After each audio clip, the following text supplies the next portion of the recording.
વડોદરા માલધારી સમાજ ભેગો થયો છે, જેની માટે આ વોટ્સઅપ પર દરબાર ને એ બધાનું ચાલી રહ્યું છે. એમાં અપશબ્દનો યુઝ થઈ રહ્યો છે ફેસબુક પર ને વોટ્સઅપ પર.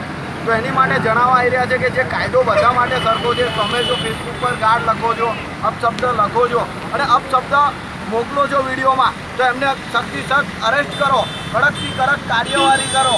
અને અમે નર્મદા ભવન પોલીસ ભવન જઈશું, કમિશનર સાહેબને રજૂઆત કરીશું. નહીં જરૂર પડે, નહીં સાંભળે અહીંથી અધિકારી, તો અમે ગાંધીનગર બી જઈશું. હવે અમે કાયદેથી જ ચાલવા માંગીએ છીએ. કાયદાનું કોઈ આંદોલન કે ઉગ્ર આંદોલન કરવા માંગતા નથી.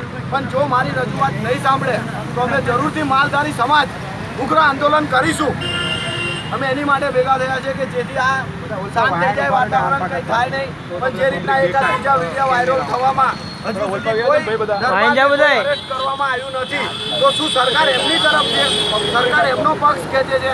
બધાનો કાયદો એક જ સરખો છે. તો મેં એટલું જ જણાવવા માંગુ છું કે બધાને સરકાર રાખે અને ઉગ્ર આંદોલન બંધ કરાવે.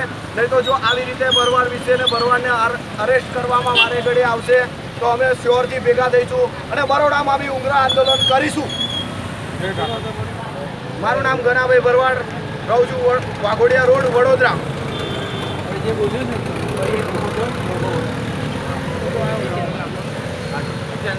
તમે થોડું કામ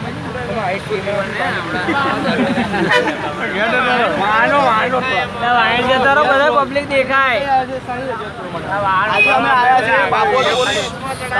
આજે અમે આવ્યા છે બાપોદ પોલીસ સ્ટેશન એ રજૂઆત માટે કે જે ભરવાડ ને દરબારની જે મગજમારી ચાલી રહી છે, એમાં જે ભરવાડના છોકરાને અરેસ્ટ કર્યા વિડીયોમાં વાયરલ થતા, તો એ લોકોએ ફેસબુક પર વાયરલ કર્યા છે અને વિડીયો વાયરલ કર્યા છે ગાળો બોલીને.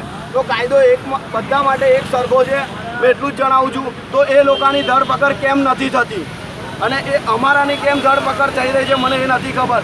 સરકાર બધા એક જ માટે છે અને કાયદા રીતે અમે ચાલવા માંગીએ છીએ, ગાંધી આંદોલન રીતે. તો મેં એટલું જ જણાવવા માંગુ છું કે ફરીથી આ જે વિડીયો વાયરલ થયા છે વડોદરામાં બી, તો એમને અરેસ્ટ કરો. નહીં તો વડોદરામાં બી ઉગ્ર આંદોલન ચાલુ કરીશું અમે. અને જરૂર પડશે તો ગાંધીનગર બી જઈશું. આજે અમે કાલનો ટાઈમ આલીએ છીએ કે 24 કલાકમાં એમને હાજર કરો અને કડકથી કડક પગલાં લો, સજા લો, પાછા કરો, તડીપાર કરો. પણ એમને ખબર પડી જોઈએ કે વિડીયો ના મૂકીએ અમે. નહીં તો અમારે બી નર્મદા ભવન પોલીસ ભવન બી જવાનું આવશે ને ગાંધીનગર બી જઈશું અમે. અને આ રેલીનું આયોજન પરમિશન માંગીશું શ્રી કમિશનર સાહેબ પાસે કે અમે બી ઉગ્ર આંદોલન કરવા નથી માંગતા, ગાંધી માર્ગે જ આવ્યા છે અને ગાંધી માર્ગે ચાલવા માંગીએ છીએ. તો અમને બી અમારી રીતે કાયદો જે રીતે ચાલે છે તો અમને બી કાયદાનો સાથ સહકારને